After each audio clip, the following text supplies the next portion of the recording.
I hope so. Unless we missed something. All right, ladies and gentlemen, if you would please stand with me and let's proudly read our Pledge of Allegiance. Pledge of Allegiance to the flag of the United States of America and to the republic which stands one nation under God, indivisible, with liberty and justice for all. Dear Lord, we ask that you touch this club for the rest of the year. We know you have powerful things for this club coming up. Touch each and every heart here. Show us the direction that you want us to go. We can't do anything without every member here, without your blessing for our club. You've done so much in this past time, and we thank you for it. We ask this all in your holy name, and all God's people said. Amen. Amen. All right. Thank you very much for being here tonight. We've got some new people here that the ham radio that's never been into ham radio before. We ask that you talk to these people, and I'm going to introduce them in just a minute. We've all had people in our life that kind of a love-hate relationship, and I'm going to do the meeting a little bit different tonight. And it's this individual, you know, we butted heads, and we always wake up the next day kissing each other, so to speak, and we've made this for many, many years, and done things like this. We've all had, you know, close encounters with our life that you know, we thank God that we did come through it and everything like we have. Where's my buddy Danny at? Who's Danny? Right here. You. I couldn't see you for a second. You was camouflaged in there. Brother Danny, come on up here. We'll try not to fight for a minute or two. I don't want you to start the night's meeting off. It was nice to meet today. Well, you were lucky. Miss Trixie, come up here. I even talked to Brian on the phone today. It was nice. You two are in trouble today. Well, not so much. Hey, it wasn't offensive. Tell them who you are, what you do. Tell them who you are, what you do, how you put up with him. I don't know. But anyway, go ahead. You go first. You want me to talk? I'm Trixie, Danny's wife of 6 years. I manage a dentist office, and I have a license, but have only spoken on the radio once. I'm working up to it. N4TXY. I'm Danny, NF4J. Gosh, like she said, been 6 years. I'm the V liaison. Got a great team. Just really proud to be part of the ham radio community. Been through a lot lately. Is that what you kind of want me to allude to? Yeah, come on. Been in and out of the hospital. Got heart blockage, but man, I didn't have to stay. They didn't do anything with it, and they got everything cleared. So I'm just glad to be here. But he doesn't have a call sign, or at least. Well, November Foxtrot for Juliet. Yeah. Juliet. Juliet. I like that. I copied Jude. Anyway, but yeah, this is the guy that you will probably encounter in the future sometime or another. He is in charge of South Alabama's VE team here. He does an excellent job at it. I'll tell you what, he finally found something. We worked together with Mobile Police Department for several years, not directly, but indirectly like most of us cops do. But however, we did do that for a long time. He still plays music. He's good at it, and he's a good guy to know. He'll help you. Certainly, you'll see him again. If you're not a ham radio operator, you'll certainly see him sometime in the future. We are glad that you are doing good. Glad to have you back, and congratulations on your part-time job of working at the dentist office, full-time job trying to take care of him. Of course. So anyway, all right. We do plan on making application for membership to the club as well. So. Well, we have to check you out. I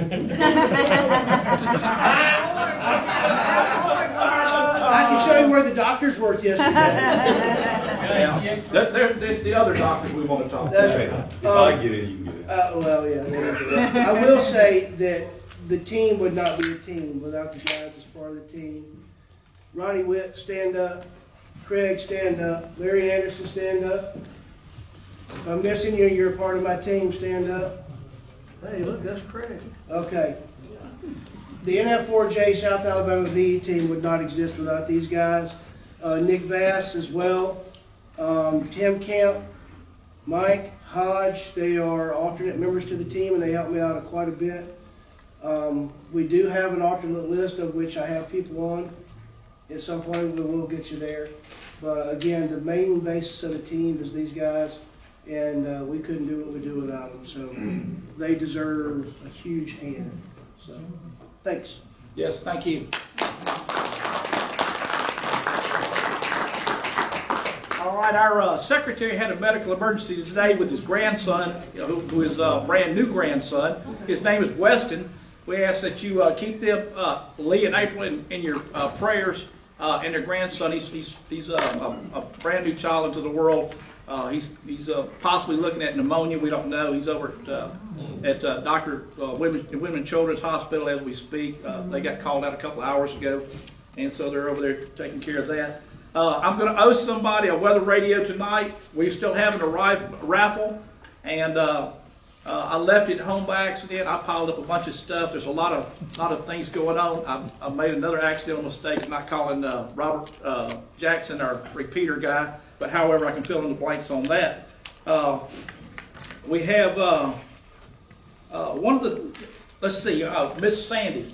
Would you expound on our current treasury report?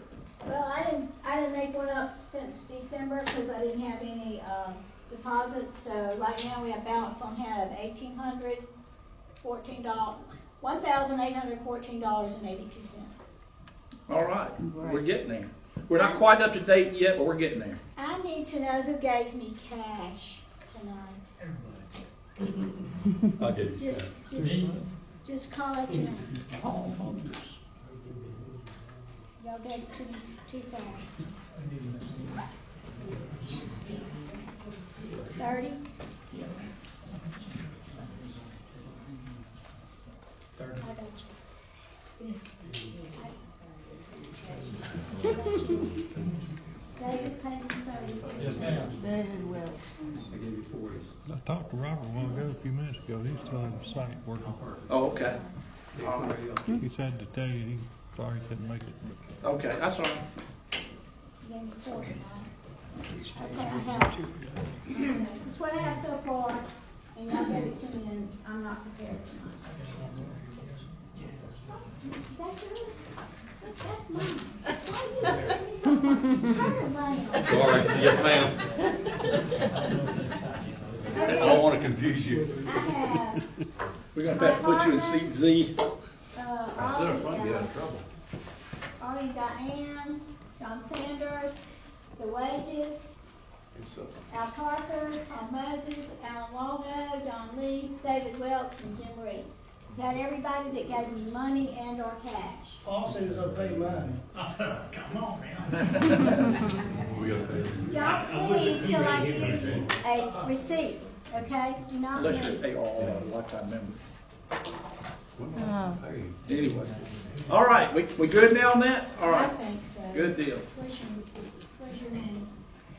All right, we are still having a raffle with the AR-15. It's a really nice raffle. It is brand new. You'll be purchasing it from Saraland Shooting Center. We have tickets for sale. Would you like to expound on that right quick? Yes.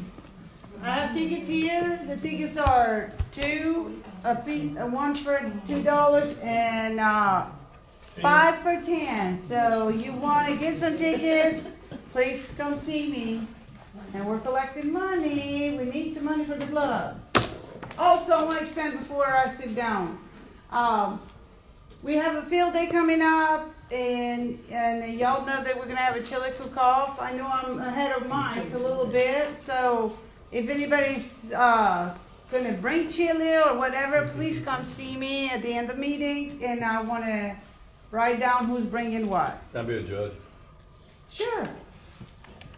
That's all I got to say, That's Mr. the White. way I And can Mr. Jimmy sample wants. everything. Need another judge? I'll have a gallbladder, so that makes it easier. All right, you good? Chili. Hot, you good?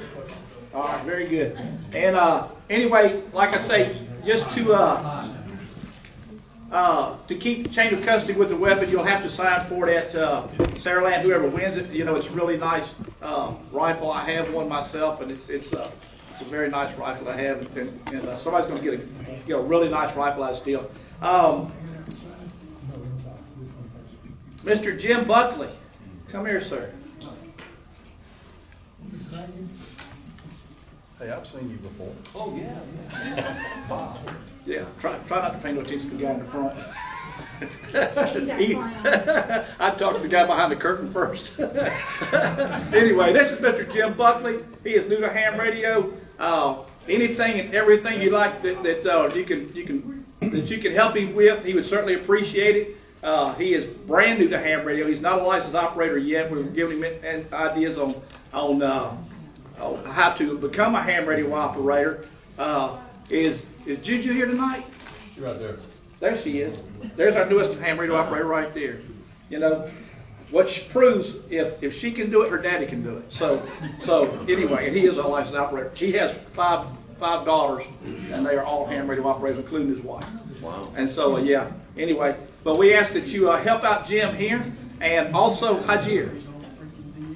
Come here for 1 second. Or, I know, you're good at that.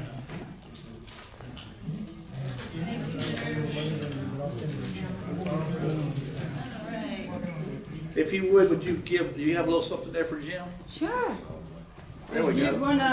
wanna learn about ham radio, everything you need to know is right there in this package. Okay, great. Thank you very So, much. anyway, you'll learn a few things about ham radio, and if you have any questions, you got Mike's card, You so got it. please let us know, and we'll be glad to help you.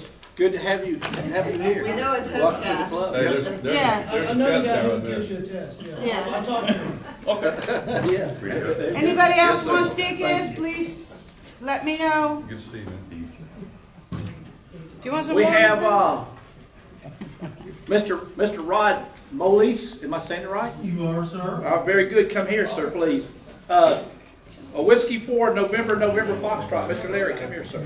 Police, would you happen to be any kin to a man, you wouldn't have to be the son of a gentleman by the name of Frank E. Molis? Yes, W4SLJ, Your father, silent key all these many years. your father was my electronics teacher at Viger High School. He don't look bad for 103, does he? No, me, I was, I was licensed in 1969, but I was only like 2 years old. Your dad Right. is who got me into ham radio to start. That is so wonderful. What is your call, sir? W510. Great.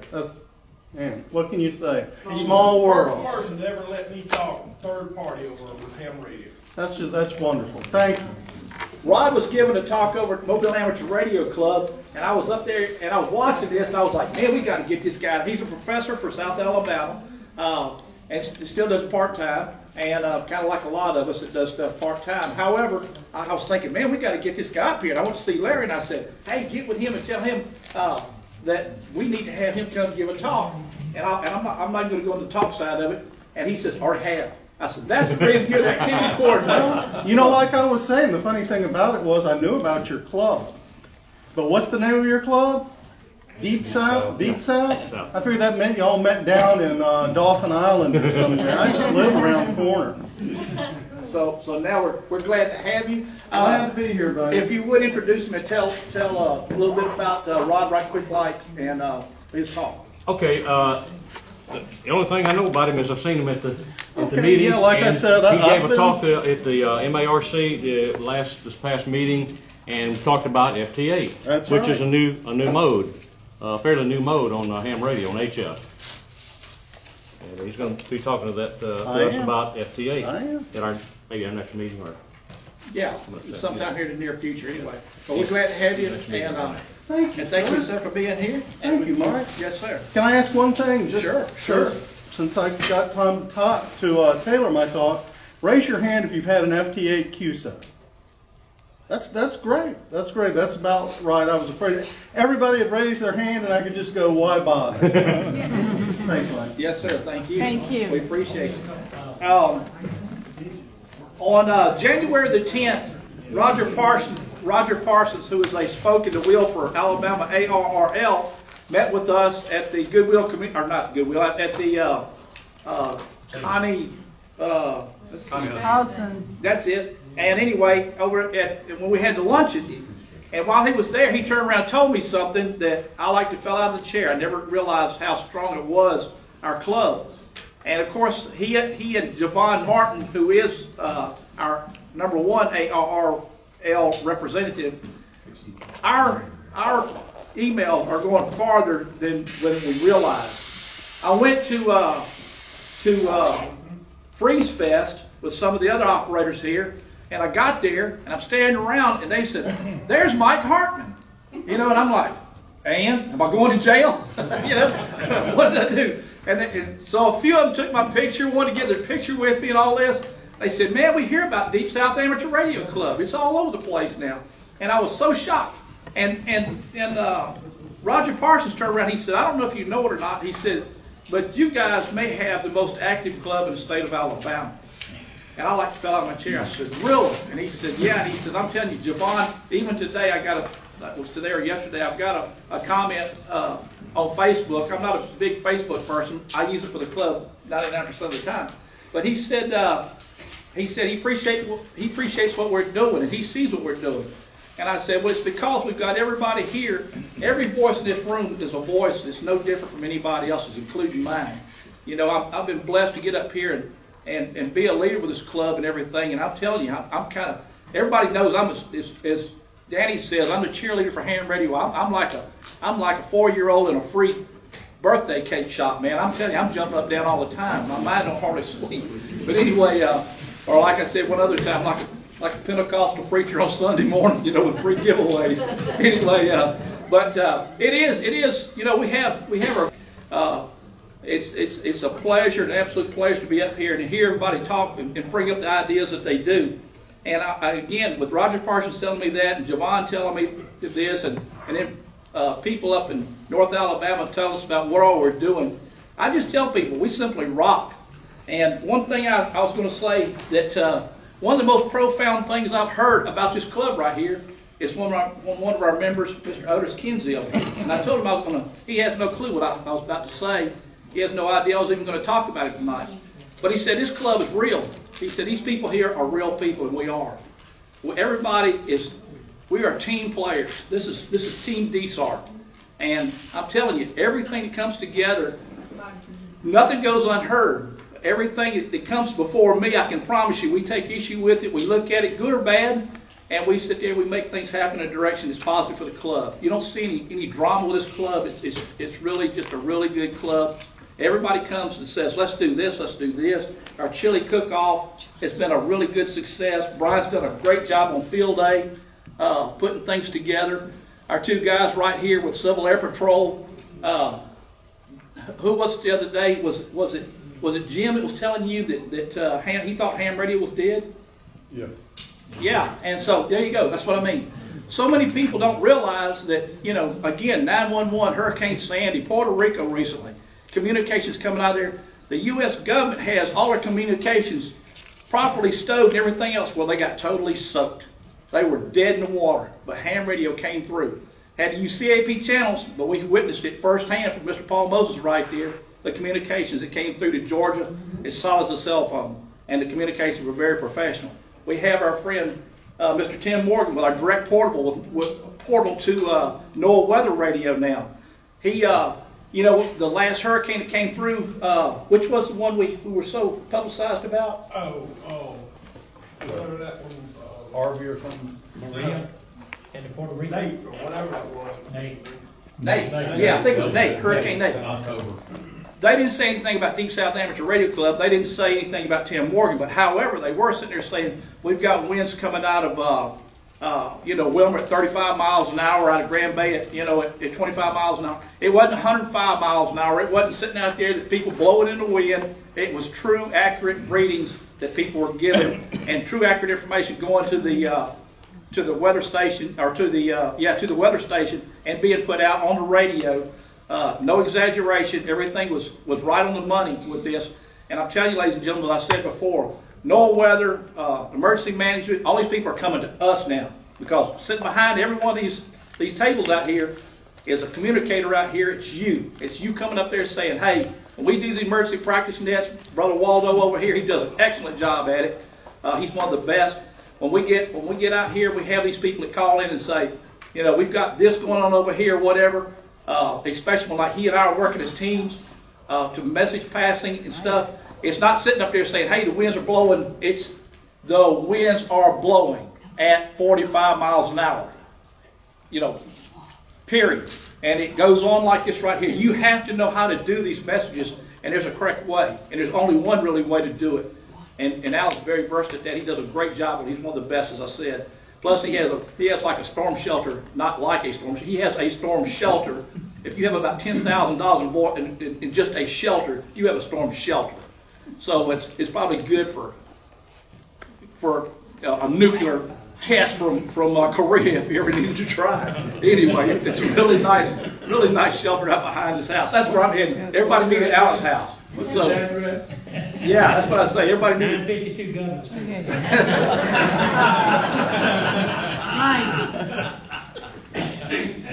And so anyway, but we appreciate everybody working together like this. Robert Jackson is one of the guys that's one of our technicians as well for the club. He works with Mobile County with working with all the communications. He has 11 towers at about, I don't know, all of them together are about $50 million, something like that, from what I understand. But here's the good side of it. He couldn't be here tonight. He had to work over. Ronnie let me know. We are fixing to go from about 50 watts to about 178 watts. We're fixing to more than triple our power output. We have a $3,000 antenna that's being donated to us for our new repeater. We're going to move the repeater to a certain location over at what they call Salco over in Saraland. This tower is about 500 feet tall. We're going to microwave link it to another station, another tower over on Bay Road out in South Mobile. These things will talk back and forth to each other in nanoseconds. We're going to keep what we have existing to use to keep our power up strong. But as I've been saying for years, or a couple of years now, and now it's starting to happen, and it's going to happen. This is going to happen very, very soon. I don't know exactly the exact date up, but they've got a problem with the tower, and we have now at our disposal probably 5.5 climbers. Me being the half of one.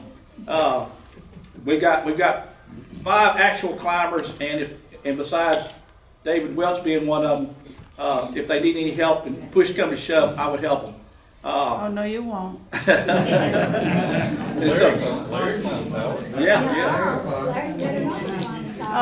anyway, that'll be happening in the near future. So, as I've said before, we want to have cell phone coverage from Pensacola to Dauphin Island to Chatham. We don't want cell phone coverage. We don't want cell phone. Cell phone coverage. Signals, clarity is what I'm trying to say. Yeah, clarity. Anyway, yeah, I'm sorry. That's almost like saying CB. I'm sorry. I apologize.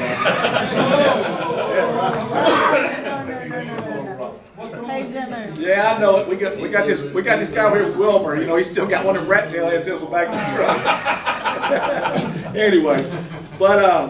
Anyway, we are moving forward very, very fast with that as well. Please let me know if I don't have your email address. If somebody wants to be on our email list, we are currently. I know we've got 220. We may be 230. And also, if you would, like Hodge was sitting here saying, please catch up with your dues if you need to. We've got a lot of stuff coming down the pipe for the radios that are. It's going to take a little bit of extra money here and there, but we've had so much stuff donated to us that we are truly blessed. That, like a $3,000 antenna and some of these other different things like this. Every now and then, you know, we like to pick on each other a little bit. And Miss Carolyn, come here for just a minute. Uh-oh. Now Miss Carolyn's one of my favorite friends. Yes, so. You know. And we're fixing to go on break just a second, but anyway. Yes, sir. This mama cat, she had 3 kittens, Flopsy, Mopsy, and Topsy. What was the mama's name? Mama cat. What is the mama's name? Watt. Oh, what is? Watt is the mama's name. All right. Thank you very much for playing tonight. I'm sorry you're not smarter than a fifth grader. But anyway. No way am I smarter than a fifth grader. Now, I can tell you right now, me and Miss Carol, we get along really good. And probably next week she's going to sit there and she's going to say, Mr. Mike, I want to come up here and speak for just a minute. So I can see it coming next week. Next month, and she'll be sitting there saying, I want to ask you a question. So I know I'm going to get mine back. Anyway. That's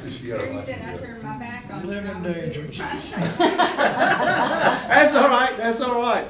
Good to see everybody here tonight. Let's take us a little bit of a break. We got some fantastic goodies standing up here besides yes, ma'am. What do you think to say? They don't need to catch up on the do's. The do's are due. All right. There is no catching up. We're starting at the beginning of the year. All right.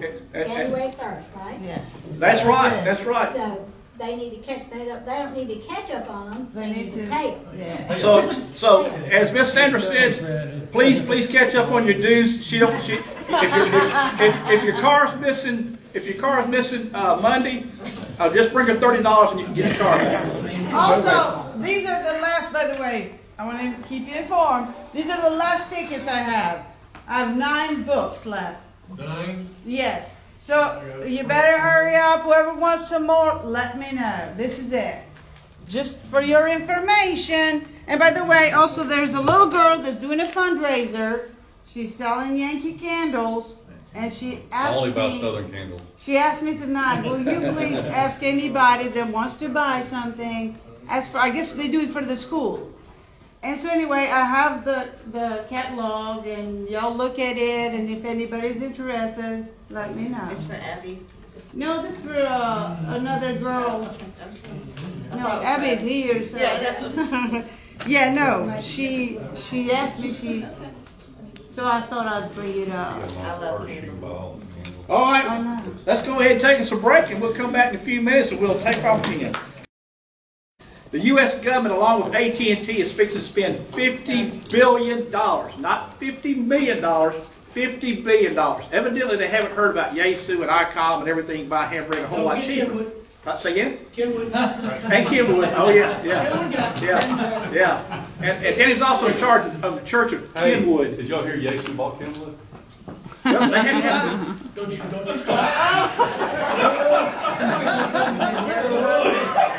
I just got out of the hospital, bro. Don't start. I guess you can tell a couple of us Kenwood fans, a couple of us are Yaesu. Anyway, but anyway. I had a Yaesu lawnmower once, okay? I hear you. That's commitment. Yeah, I had a Kenwood car stereo too. I paid a lot of money, $38 for it. Anyway, but yeah, they I was going to read this big long thing on, but I'm not going to do it. Anyway, it was AT&T has and the government, like I said, have agreed. Now we all know when the government gets involved in something, we don't have nothing to worry about, right? And so $50 billion in communications to get everybody, like we talked about Dr. Bob and I, on the same frequency, so to speak, or frequencies. And so they have agreed to do this. I don't know when it's going to happen. I don't know how it's going to happen. It's already happening. It's already 5G. Well, there you go. North Alabama, we've been testing it for the past year. There you go. I rest my case. Anyway, $1 billion of your money and mine for every single state in America. The county just got to reprogram how many radios? A lot. And they just got these radios, and they got them on one frequency, and they said, now we've got them on one frequency. Now, about 3 months later, whatever it was, we got to change the frequencies again. And they did a lot of radios. So this just shows you what's going to happen like this. Whether it's Kenwood or whether it's Yaesu, I may be wrong, but like we always say, these ham radios are a heck of a lot cheaper than they always were. Another thing I want to talk about real quick, and I just learned this a few minutes with Brother Craig. Last night, Peoria, Illinois, 50 cell towers went down, not because of a malfunction, but because of a glitch. It wasn't because cables or anything else like this. 50 cell towers went down to Peoria, Illinois for 3 hours. Not a single ham radio went down, but 50 cell towers went down. So that, again, just like Jim Buckley says, he said, I thought ham radio was dead. We all know that ham radio is not dead by a long shot. Again, just like Brother Joyce sit there and said, ask the people in Puerto Rico. Even the government stuff that they had well secured, drowned it. All our sat phones and everything, and ham radio came through again. And so it just shows, and I say it, and I'll say it as long as I stand behind this podium. It's not a case of if, it's a case of when. And it's not going to be necessarily a hurricane. God only knows what it's going to be. We can only pray for the best. But our time is coming, and again, the weather EMA, everybody else know weather is coming to us. That's because we've got, whatever we've got here now, 60 eyes, 60 stations set up and give us first-hand information if we're needed right now. So, with all that being said, it just shows how vital that our cause is. We just have to keep going forward with it, and we are. We've got Mr. David Welch, K4HDW tonight, who's going to give us a talk on SWRs. Is 6 SWRs too much? Is 60 SWRs too much? Well, yeah. So it may or may not be. But we've got the guy here to expound on that. At this time, I'm going to let Mr. David Welch come up here. Well, before you let Mr. Dave, I got to say a few more things. All right, go ahead. Okay. We have a dinner coming up. We call it a Christmas dinner on February the 3rd. And it's $5 per person. It's going to be at Miss April's and Mr. Lee Hughes. It's going to be at their house. Anybody interested to go, they're asking $5 per person. Like I said, she's going to do all the cooking. All you do is come and eat. And if you drink booze, she told me that last night, bring your own booze, because she's not going to provide that. But anyway, I'm collecting the money, because the dinner is going to be a week from this Saturday. And it's a steak supper. They have a very nice house. She used to be a caterer. It's not a steak supper yet. I don't know. Don't say that, because she's got so much in her. I thought menu. that's what it was. No, she's got a lot of stuff in her menu, so. Anyway. She said last night it's going to be a lot of food. Yeah, I was thinking, say $5. How do you beat it? You can't build it. You can't buy a Happy Meal for that, hardly. I don't think anymore. Anyway, it'll be a great evening of food and fellowship as well, Mr. Al. You got an address? I don't have it just yet. I'll be sending out some bulletins on it and some more information on it. It's in Sim.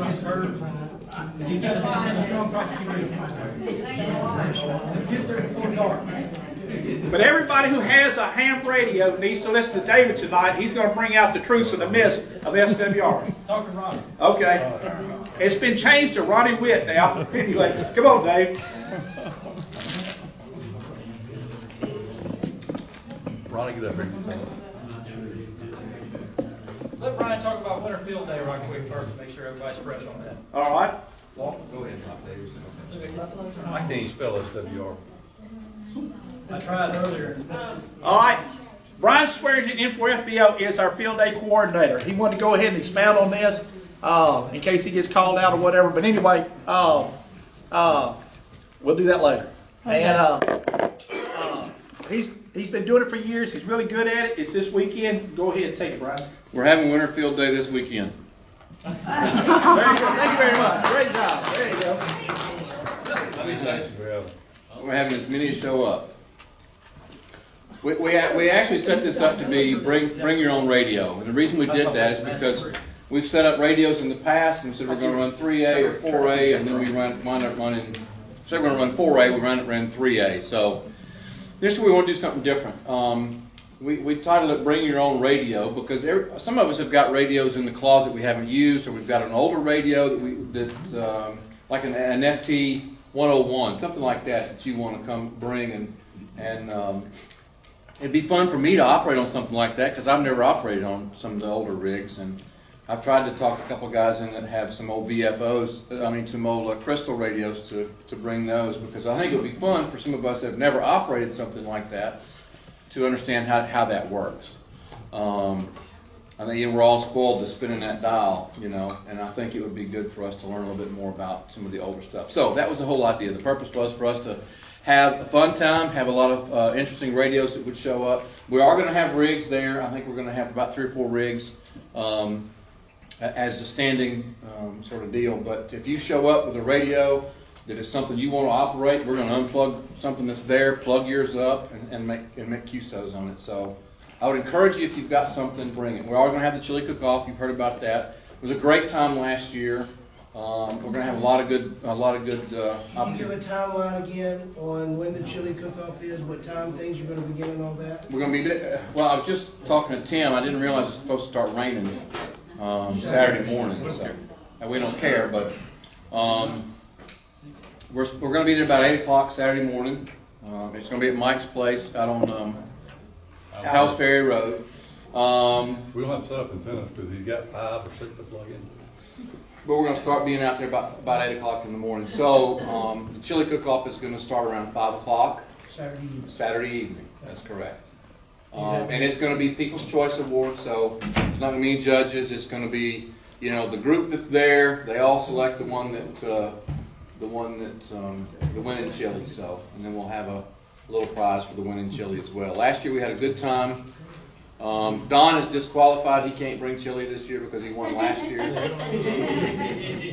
No, absolutely. We would love for you to bring some chili again. So it's always a good time. Do you have any specifics on what digital modes you're going to work?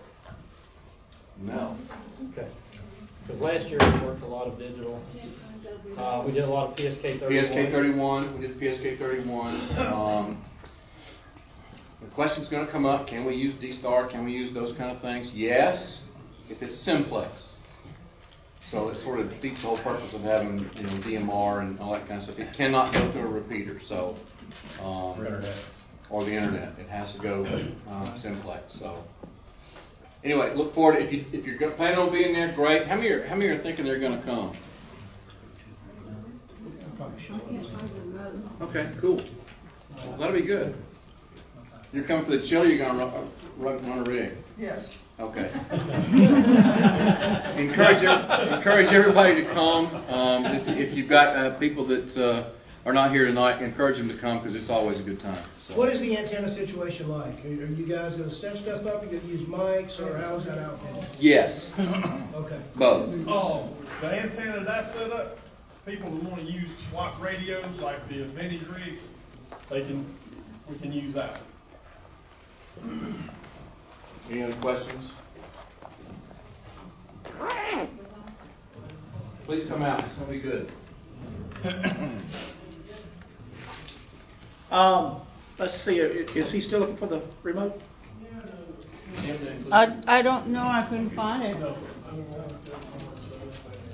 Let's go ahead and do this drawing for the weather radio.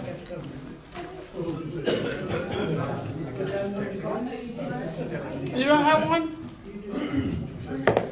Oh.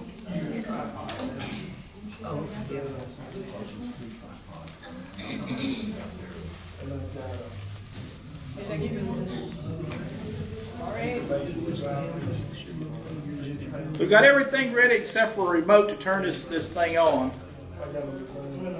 And it's always been over there in that drawer, and evidently we don't know, it's MIA. Yeah. Isn't that the truth? Yeah. Hey, what'd you do to your face? Huh? Your right? Yeah, we can do that. We can talk about that. One other thing I want to tell everybody too. Next month is going to be a very special month. Come here, Mr. Larry. Larry again came up with this good idea, and if you would tell everybody about it. Yeah. Okay, next month for the meeting here, we're going to have show and tell. Basically ham radio, but if you got something electronic or even just something interesting to do with the community, you bring it in and show it. We'll have a limited time for each one of, say, about 5 or 6 minutes. I'm planning on bringing a homebrew project that I made some time back. And I don't know if I'll be able to operate it, but I'll be able to show you what I've got and what's in it. We're going to allow everybody about 5 minutes. Sorry to interrupt you, but we're going to allow everybody about 5 minutes. You can say a lot in 5 minutes. And whether it's something small like these things right here, or if it's something that I'm going to have out in the parking lot, it'll be that big. I can't bring it here, needs to say, because it's 44 feet tall. But anyway, we'll have something to show off. If you have something you want to bring, get with Larry. I need to have just a little bit of an idea to have our agenda, where I can put you inside here. But get with Larry, please. And as whether you know it or not, he is our events coordinator. Again, he does a super good job. We had some late people come in. But do we have anybody here other than also Jim that's here for the first time tonight? Okay, I didn't. Oh yeah, Mr. Jonesy, stand up and identify yourself and by name and somebody's call sign or however you want to do it.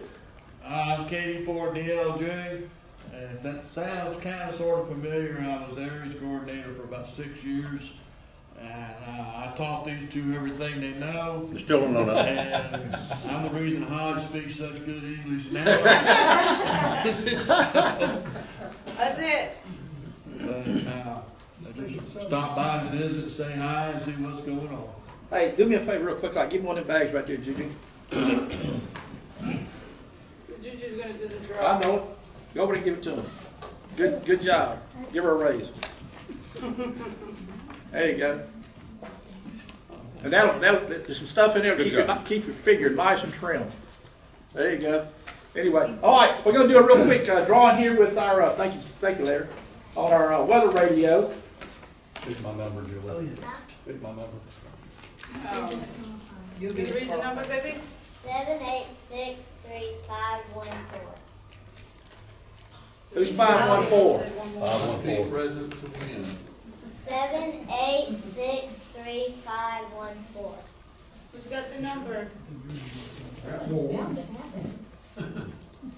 Draw again. Yeah, I say draw again because we don't. Present. Yeah, I was going to say, if you're not here, Yeah, I gave Larry two. all right, draw again.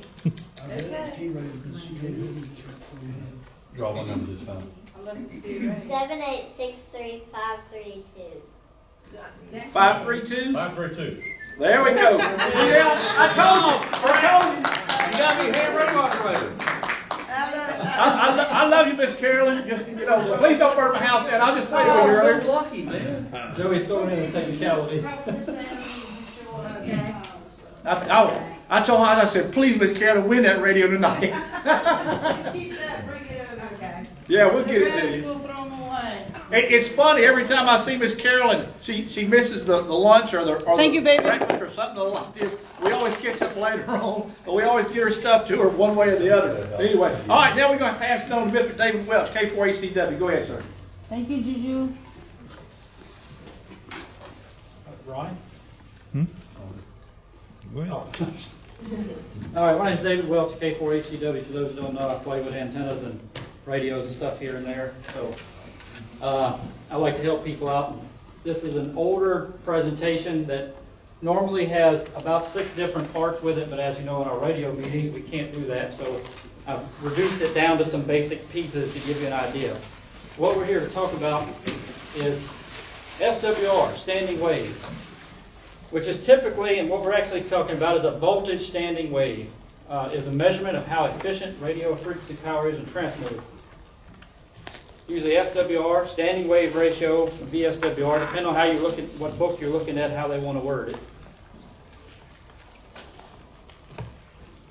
Basically, in an ideal system, 100% of the energy is transmitted. When you transmit from your radio, ideally, you want 100% of that power reaching your antenna. And in theory, in all of our heads, that power is reaching the antenna and going out effectively.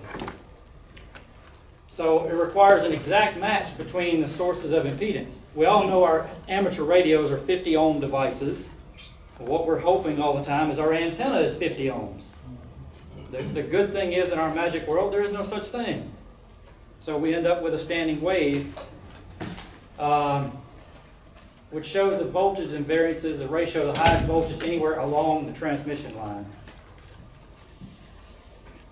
How do you see an SWR? I'm giving some basics here. SWR is usually measured with a dedicated instrument tool called an SWR meter. An SWR meters measure the impedance of a transmission line in use. A given SWR meter can only interpret the impedance it sees in terms of SWR. So a particular meter will be rated for 50 ohms, 70 ohms, something like that. What it's trying to do, an SWR meter is just trying to measure what the impedance is on that line. It actually, depending on how it's utilized, is not measuring your antenna. That's a common thing people will get mismatched here, and that confuses a lot of people because you take your radio, you've got your stuff installed, and you hook your meter to it, and you say, I'm measuring my antenna. My antenna is 1.1, or whatever it is. What you're actually measuring at that point is an antenna system between coax, tuners, or anything that's in line. SWR meter, or voltage standing wave ratio meter, measures the standing wave ratio in a transmission line. The meter can be used to indicate a degree of mismatch between the transmission line and the load. And that's an illustration of a typical cross needle meter. How does that work, then? Cross needles, explain that for me. Well, a cross needle meter, we're going to be looking at one part as your power, or in some cases can be as showing your reflected power. One part can be what the SWR is. What you're looking for on a typical meter like that is you want to see a low reflected power. What it's trying to measure, when we say SWR, which I'll get into, we're looking at what the electrical power is being reflected back to you. So when you transmit, if you think about it, we're looking at, let's say we're talking on 40 meters, which is 7 megacycles. We're looking at how many times that is going forward, but also if it's a mismatch, part of that is coming backwards to you. So what you're doing is you're measuring the reflected power being sent back to you.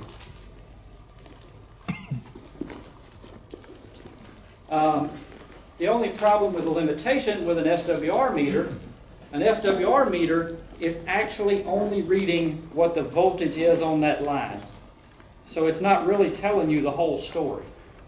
An SWR meter will tell you what the match is of that coax and that antenna system as a whole. But it is not telling you anything useful. The reason why I say it's not useful, a lot of times an SWR meter, you look at it and it shows a 1.0 perfect match. Well, that doesn't mean your antenna is actually transmitting good. A dummy load will show a perfect 50 ohms match, but it's not going to transmit. So we get into where an SWR meter has some limitations what it can do. It has its usefulness. As Larry said, if you've got a cross needle, which shows me some reflected power, that is useful. A lot of SWR meters sometimes will show you only one value, and you can't get the whole picture from that. So if you get into an antenna analyzer, which is a lot of us, even in this room, commonly use, now that lets us see a little bit more of the entire system. Antenna analyzer, SWR bridge, measure the impedance antenna system. In radio communications, including amateur radio, antenna analyzer is a common tool used for troubleshooting antennas and feed lines. What an antenna analyzer lets us see is how well that system is working. It'll let me see what is the reactance, the impedance, the capacitance, things of that nature to know, and return loss to see, is the thing actually radiating? See, a lot of times without that, you've got power coming in there, but where's the power physically going? And that gives you a better picture in some ways. What really is an SWR? When you transmit, you're sending radio frequency energy along the feed line, usually coax. Could be ladder line, anything like that, same principle, to your antenna. The antenna converts this to RF energy into electromagnetic energy, which is radiated into space. I say space, I mean it's radiated out from the antenna. That's what we effectively want to see. If the antenna and feed line are not working at its peak efficiency, some of this energy is reflected back to your transmitter along the feed line. Where is an SWR? Reflections happen at the coax antenna connection, and they also happen between the coax for the tuner connections. Meaning, some people will take an antenna and they tell me, oh, that antenna's got a bad SWR. 99% of the time, 99.9, the antenna's nothing to do with it. It's the antenna needs to be for what specific band or frequency it's actually useful for. So the reflections, the standing wave we're talking about, happens between the little round connector on the back of your radio and the connector on the antenna. That standing wave gets reflected at those points, not inside the antenna. This is what did not make it into the antenna. The reflections do not cause an energy loss. That's something that's a common misconception a lot of people get into. They'll tell me the reflections and the return bouncing inside the coax is causing all this loss. It's the coax itself that's causing the loss. If you look at any coax specification, any of these magazines, the coax will have what the loss is in dB per 100 feet. Well, that loss is what recurs. Well, any transmitted power going forward, when it's reflected, those same waves are subject to that same loss. So you create a bounce where a lot of that power, there's a lot of math involved to find out exactly what is it getting to the antenna. But this is what's happening. My colors don't show up on this thing. It's there, but it's very light. One color, the main dots across the middle, that's our actual transmission line. Those electromagnetic waves are inside there doing that. We're looking at 7 megacycles or 40 meters. That's how tall that wave is going across. Well, when those reflections happen, they return back 180 degrees out of phase. So, meaning your power that you transmitted, when you say an SWR, and we hear people commonly say, man, that thing's losing 40 watts. Well, how do you calculate that 40 watts? It's actually, when that reflection comes back, that wattage doesn't just disappear. It gets re-reflected. And eventually what happens is those two cycles on a particular cycle match and actually give you power still going out. The power always is going to go out what's left over from the heating of the coax. What's your loss in the coax? The reflection means if your radio is putting out an RF signal at 50 ohms, the antenna needs to be 50 ohms. If it's not, then that means it's a mismatch. There will always be a mismatch. I don't care what antenna it is. It moves backwards because the antenna cannot absorb all the energy, so the unabsorbed energy goes back down the coax line. This absorbed energy is converted to electromagnetic energy and is transmitted out to space. I'll have to read you this one. This is not going to work for you in here. Reflections happen all in the coax, the antenna connection and the tuner connection. What a lot of this is saying is basically when that transmitted power goes up, it hits the antenna connection.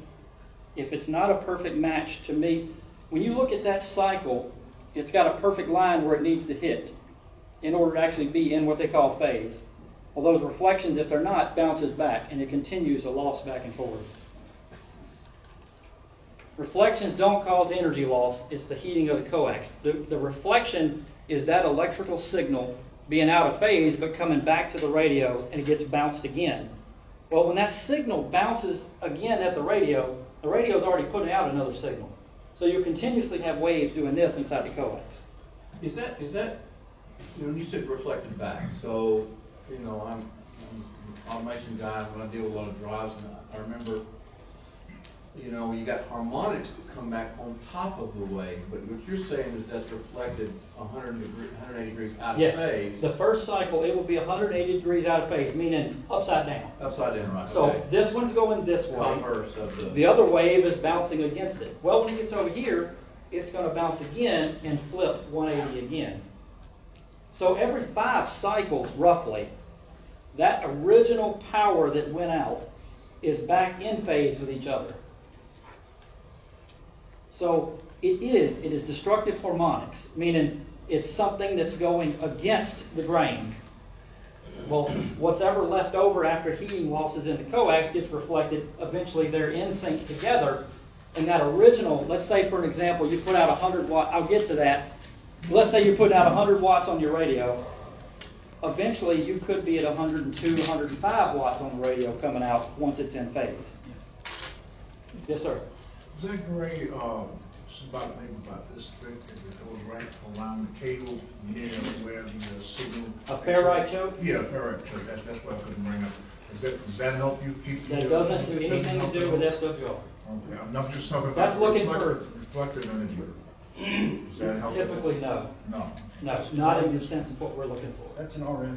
Yeah. Yeah, you're looking for an RF choke that's stopping common mode currents on the outside of the outside. Okay, outside. Yes. Yes, sir.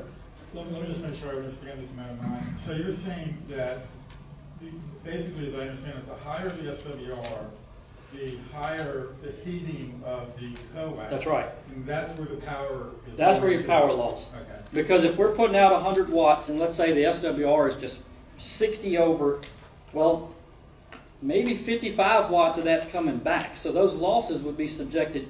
The amount of higher power, the more coax loss is going to be, instead of a smaller amount of power. If I've got 2 watts coming back, I'm only losing a small fraction. If I've got 50 watts coming back, I could be losing 14 watts. Dave, while we're on chokes, are you going to talk about a simple way to keep back feeding from the antenna by how to make a choke? Are you going to talk No, about we can, but that's not part of what it is. The choke doesn't affect SWR at all. I know, but not SWR, but I mean, if it, for some of the people, you know, it has, I mean, they've asked me, why is things blinking in my room, for example? Chokes are for RFI. Yeah, chokes. What he's talking about, what they're talking about, if you look at some antennas or your laptop power cord, it's got this round little bubble on the end of it somewhere. What that's doing is looking at anything that has an electromagnetic current has a chance of creating what they call radio frequency interference into another device. Well, commonly in our HF setups, if you don't have an antenna that's actually efficient, or you have items that are near it, if you are able to make a choke, will stop a lot of those currents that will attach to the outside of the coax coming back to it. So a common way people make what they call like an air wound choke, if you take your coax and you make anywhere between 7 to 8 10-inch turns of coax together, not overlapping but side by side, you can decouple a lot of that electricity. So that's another thing we could get into, but that's what he's talking about there. Dave, can I say something to help explain this, what you're talking about? You can, to help you visualize it, think of a rope going to that wall over there. If you take that rope and just do it like this, you can see there's a wave that's going to go all the way down to that end. What's going to happen when it hits that end over there? It's going to bounce back. That's reflected power. If it doesn't absorb it, which it's not going to. But that wave is going to be almost the same height over there as it was when it left here, a little bit lower. When it bounces back, it's going to get even lower. So that's more loss. And if you're holding your hand still, when it hits your hand, it's going to bounce back again, a little bit lower, absorbing the power a little bit more. It's going to go back and forth until there's nothing left. Power left for that one cycle. So you can think of that wave getting lower as loss in the cable. This is a common, yes sir. Maybe you're going to cover this later, I don't want to jump ahead of you, but you keep talking about the losses in the coax. Yes. How does this hurt the rig? It doesn't. If you've got a high SWR? It doesn't. Okay. A 60 SWR will not blow up a radio. Okay. There's reasons why. I'll show you that. But the radio, SWR, is not what kills a radio. Everything 90% of us have ever been taught, oh, high SWR is going to blow the radio. How many guys like Mr. Paul, for example, and Mr. Don, back in the day, never had an SWR meter and talked on whatever antenna they could put up, and they never blowed up a radio from an SWR? For the simple fact was, these guys had a load and a tune, and you tuned it for your current. Well, fast forward to solid state devices. What do we have? We have a transistor with a bias and a fixed output voltage. And then you've got an output. Well, that radio is fixed. Well, see, back in the tube days, or a tube, I could change my load based upon that current. Well, now you can't. So it's not the SWR, it's not the standing wave on there that blows it. It's using an antenna that's not cut for the particular frequency. That's the mismatch. So the standing wave doesn't kill you, it's the mismatch, which we'll get into, and I'll show you more about that. This is an example of a piece of coax, a 9913, which is basically RG213, which is a common coax a lot of people use. If 100 watts is put into it, with the 1.4 SWR, in a perfect environment, on that one cycle, only 91 watts is actually hitting that antenna at 100 feet. So that's why coax becomes important of the quality, because as you go up in SWR, that 91 watts could decrease to 60 watts. Power is lost from leakage and heating. Out of 91 watts, can't show you this, but I'll tell you about it because it's so small you can't read it. Basically, out of 91 watts at that at that type of cable at 100 feet, 16% at a 1.4 SWR is being reflected to your radio. From that part, when it gets reflected, 91 watts is what's left over. The reflected power after doing the math comes out being at a perfect 1.4 SWR. 2.5 watts is what's reflected back to you. Now on that 2.5 watts coming back, that same loss occurs. So like Larry was saying, the wave gets smaller and smaller. When we're looking at this amount of wattage, we're looking at, picture in your head, one cycle going to the radio. One complete transmission. So that's what power gets lost in there. Well, when that reflection happens, part of that power gets lost again. So basically, at the end of the day, by the time you've had 5 cycles, which is very easy if we're talking about like 7 megahertz, millions of cycles per second, basically at the end of the day, at the end of that cycle, 88.9 watts is all actually makes it out from 100 watts. So you hear ham radio operators talk about, well, every watt matters, this and this. It actually does if you don't have, quality coax or using a small RG58 on a long run or 59, things like that. It actually will be substantial in the loss. That's why ladder line is king. Yes. Ladder line has all these same principles apply to ladder line. However, the losses go down to like 0.2. 0.002, almost nothing. This is how kind of I got to this equation. Basically, our input power was 100 watts. Because of the heating and leakage of the coax, we lost 8.5 watts in one transmission. One cycle, basically. Reaching the antenna left me with 91.46. Power radiated by the antenna because of the 2 watts coming back was 88.9. So if I look at the bottom, it shows reflected 2.4. Loss of power going back down the coax from heating. See, now we lost power originally from 100 watts. Well, coming back to me, I didn't have 100 watts coming back. I only had 2.5 watts. Well, now at that point, I lost 0.2 watts. So power that arrives at the tuner, we started at 2.5 watts coming back. Power that came to your tuner is 2.3. So even the power coming back and going, and when it reflects again, if it's out of phase, which it commonly can be, it will lose power again. So that's why Larry was given the equation of that wave may start out big. When it reflects, it's going to be smaller and smaller and smaller. And millions of these happen inside the coax at all times. This is another slide showing the importance of quality coax. I apologize, it's being hard to see. I didn't realize it's this small on this type setup. But basically, this is the same 9913 coax at 1.4 SWR. Power radiated out of my good coax comes out to 91 watts. The same SWR using basically RG59 coax, only 55 watts is coming out. So 100 feet with 100 watts on lesser coax, only 50 watts is effectively hitting the antenna in a perfect environment due to heating and losses. This also increases exponentially very rapidly as you increase in frequency. Say 2 meters, 440, things like that, coax loss becomes critical. Power loss will increase greatly as SWR goes up because those reflections become bigger. So you continue, your losses, it's like compounding interest. Your losses continue to loss on top of each other. Is a 1.0 SWR always good? No. I hear so many people will call me, or I'll go out on site somewhere and a technician's already worked on the system, and he tells me, well, Dave, the SWR is good. I've done looked at it. It's 1.2, but the thing ain't radiating at all. SWR only tells one part of the story. We don't know what the return loss is. If I take a dummy load on this table with a 500-foot piece of coax, my SWR is going to be 1.0. It's going to be perfect.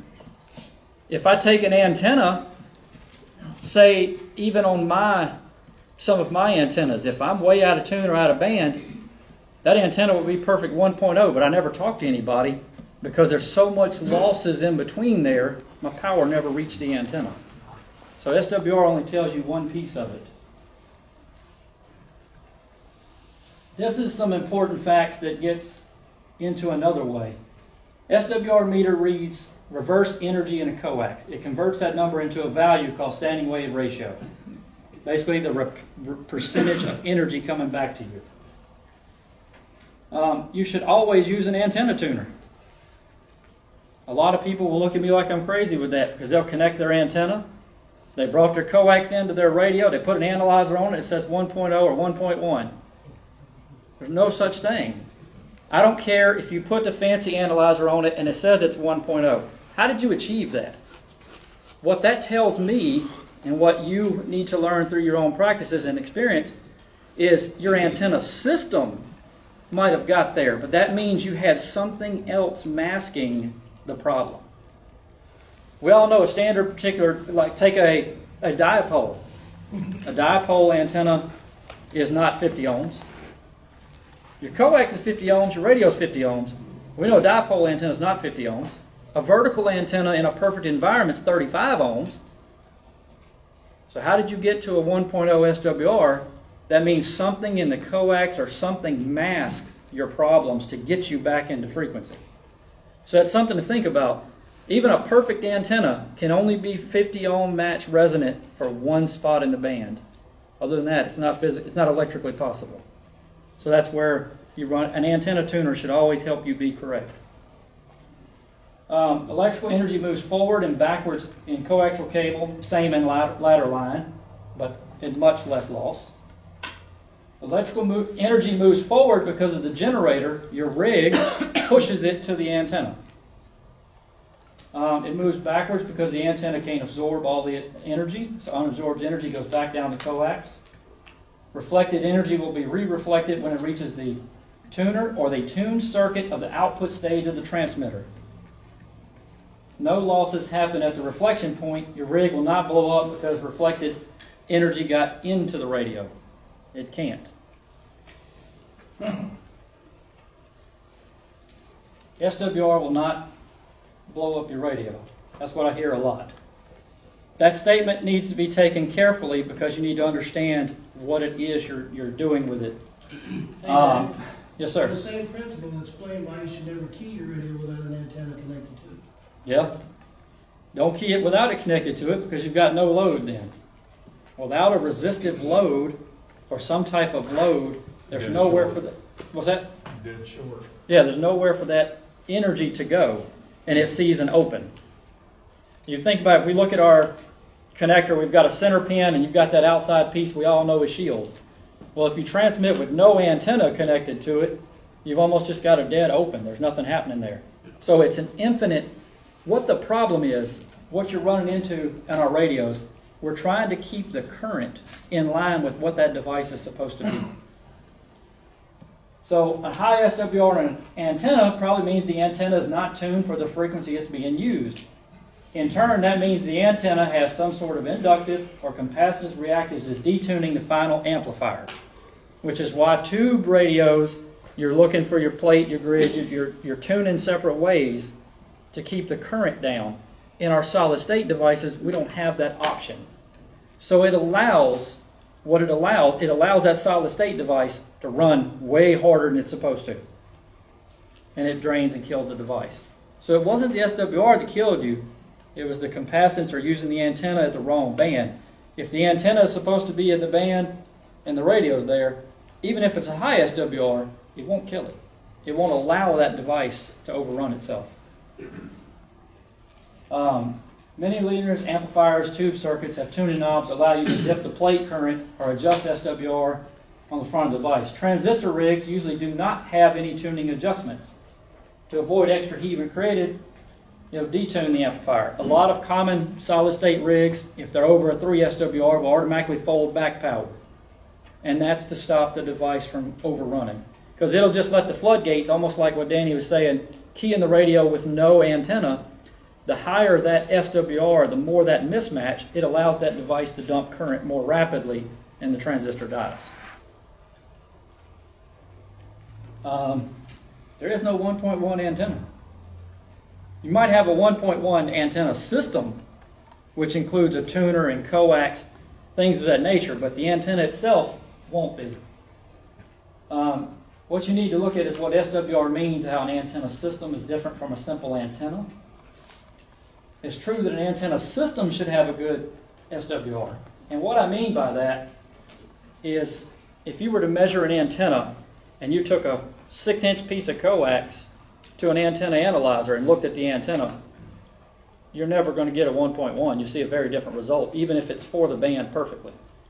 You usually only see about a 1.4 at best. And that's for something that's dead on. So that's kind of some of the ideas about it to shortcut it. I usually have this at a whole week class, so I was trying to shortcut it. So whatever questions you want, we can ask.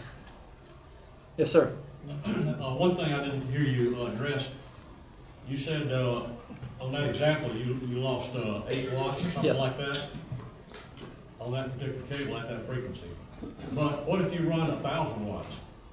You're dissipating or The losing power- 80 watts. Yes. Yeah. Then you can So- get in trouble with your cable.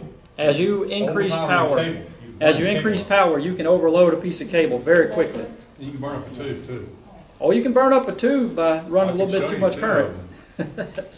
But yeah, if you're running, say you're running 1.5 kW, you're running legal limit, full gallon, you need to really be careful of how your system is tuned, because those reflections that are coming back, we're talking about 2 watts coming back, heating that piece of cable.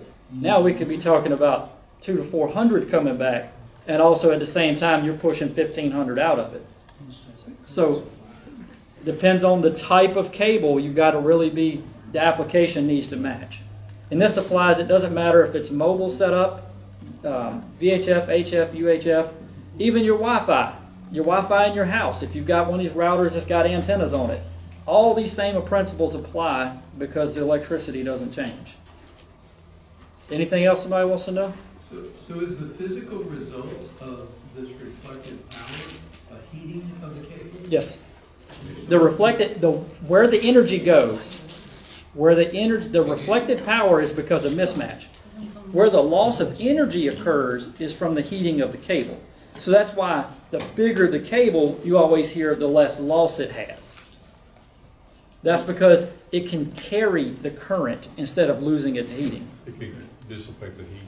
So this was mentioned a couple of times too, the difference between, what I'm asking about is what's the difference between coax and ladder line? Is it because the two, Well, coax, if you look at a piece of coax, Right. coax is commonly referred to round. We know we've got a center conductor and we've got an outside shield and some foil. That is what you call an unbalanced cable.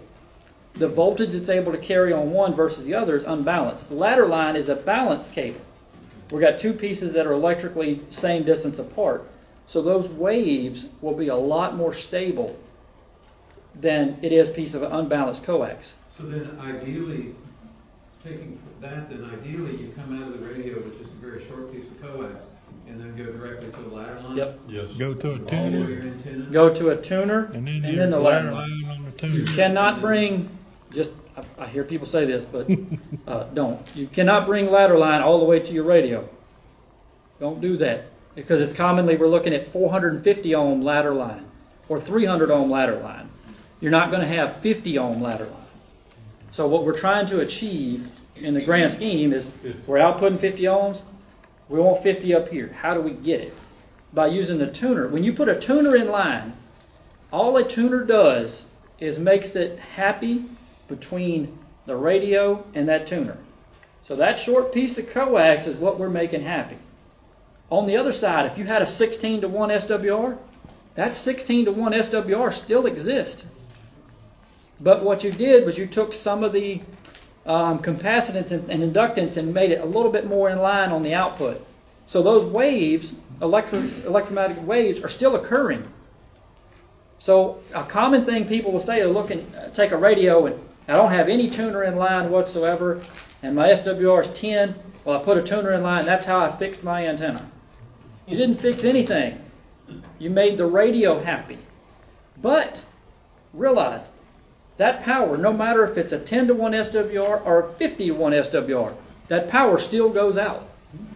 It just depends on how much of it gets lost based upon the feed line you're supplying. So if you can set that, if you sit down and calculate it, take a full wave loop for an example. My full wave loop on some spots is 10-to-1. I run 1.5 kW into it all day. Yes, sir. Let me try to connect the dots for myself for a minute, in relation to the SWR and something like an antenna tuner, or let's say an auto tuner. If I understand it correctly, something like a G5 RV. Okay. I think the optimum band for that is 40. No, 20. 20.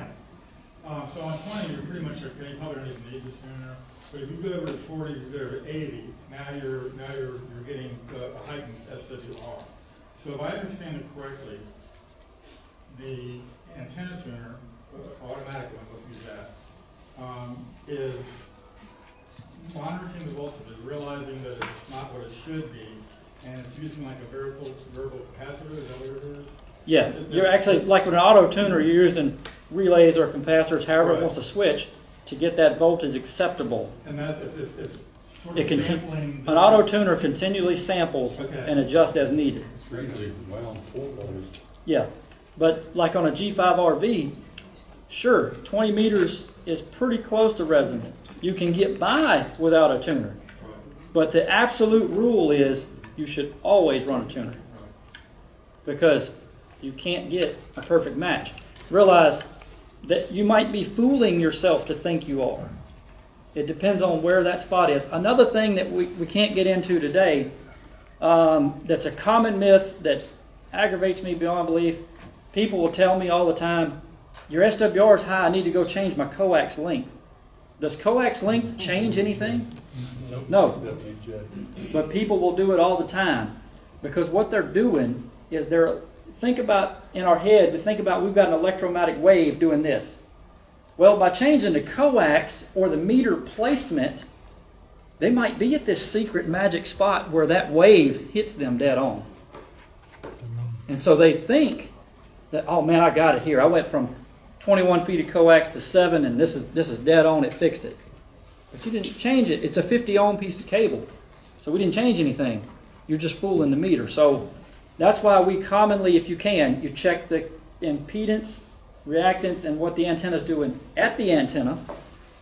And then when I know I connect feed line to it, I know it's good. Yeah, what about a balun?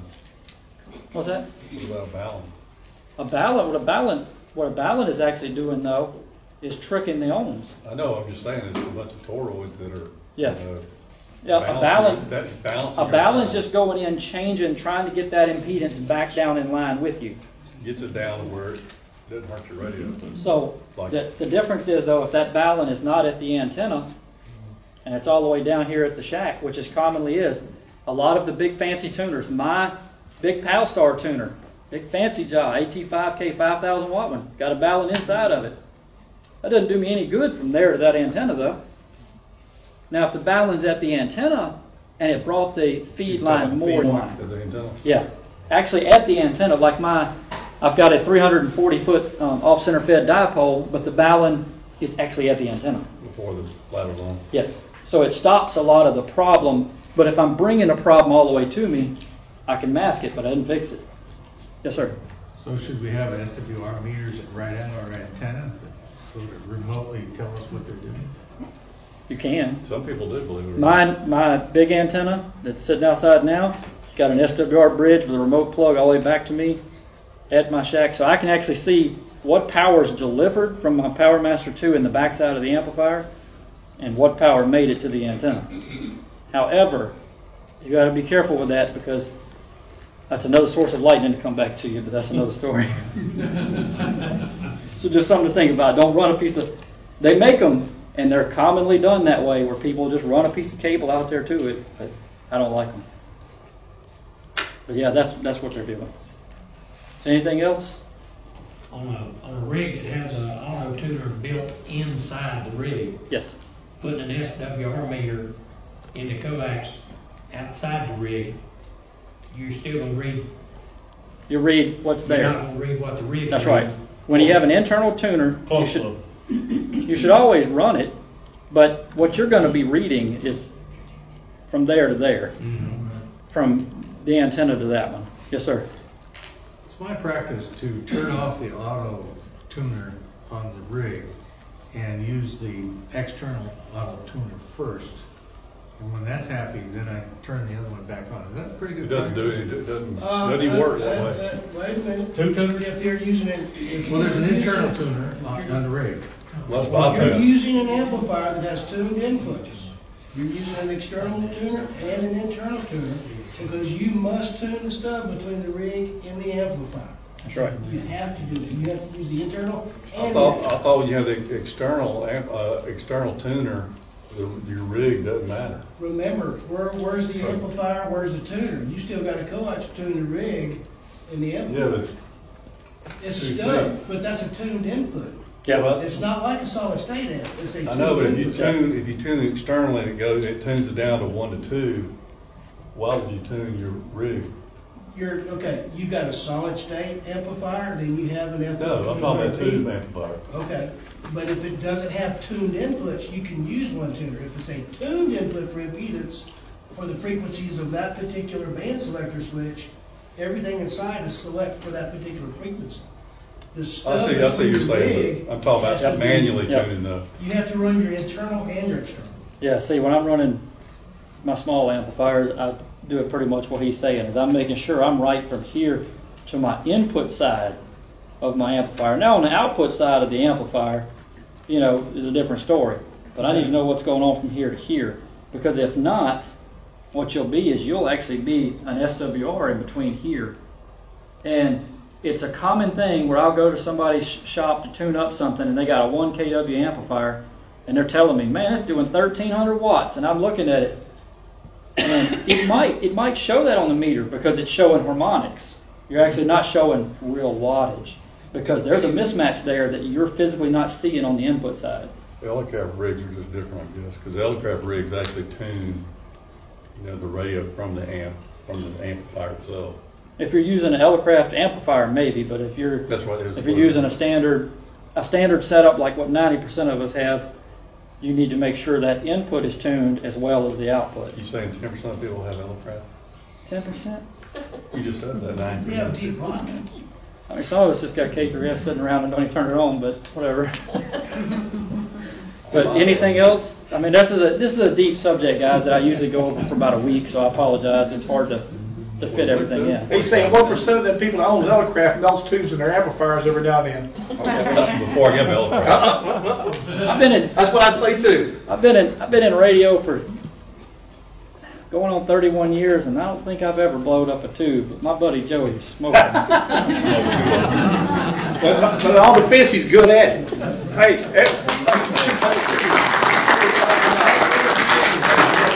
You got to operate radio to burn it up, right? Hey, now, to his defense, I've blown up more solid state amps than anybody wants to care about. On behalf of all the XYLs here, we concur with everything you said. We didn't find anything that didn't, confer with what we all know. So we appreciate it. Yeah. It's hard to cover some because I want to come in here and instead of just telling you some generalizations, I want to take each subject and let's really dive into it so we all understand it. But it's hard to, but at least we get our feet wet, and if somebody wants to go further in depth and more questions, I'd be glad to. Larry, we were going to do show and tell next month, but we're going to do a continuation of SWRs on this antenna. So anyway, you need to change your schedule there, brother. Fill in the gap. Standing room only. Yeah. One of the things I want to, if you got your pencil ready for some of the people who wants to know about Lee and April's home address, it is 3905 Harmony Ridge Circle East. That's 3905 Harmony Ridge Circle East. And that's out there off of Nursery Road, off of Snow Road. I'll be sending this information out to you several times, or a couple of times in the next week to everybody. Again, if I don't have your address or anything, let me know. And next month is show and tell. As you can see, our numbers are growing and everything. If anybody's not on the email list, please let me know again. We certainly appreciate you being here. Next month will be a very interesting meeting. If you have something you want to show and tell, please let Larry know or myself, Dave, and we'll be glad to put you on the list. We appreciate you being here tonight, and we'll see you next time. And guys, I want to give y'all one last interesting thought. You think it's interesting how much losses is in a 100 watts piece of cable. Some of these ships I work on, I'm dealing with 100 to 150 kW at HF frequencies. You talk about letting magic smoke out and some of them pieces of cables go high. It gets real interesting. Thank you very much.